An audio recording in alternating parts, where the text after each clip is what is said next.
Всю жизнь рука об руку. Вышел в свет 7-й выпуск книги «Золотые семьи Якутии». Летописи семейного наследия республики, приуроченные к столетию ЯССР и Году матери в Якутии.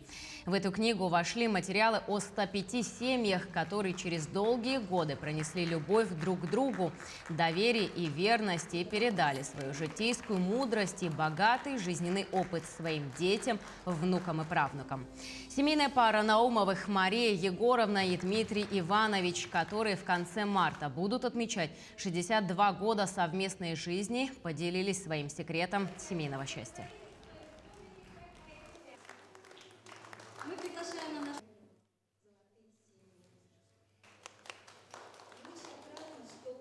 В браке мы 60-го года. Мы поженились 27 марта. Через 10 дней у нас будет 62 года, как мы совместно живем. Чтобы совместно жить, надо иметь дружбу. Да, Дружбу, доверие друг друга. Чтобы доверяли друг друга, Вот так. посоветоваться, чтобы разногласий не было.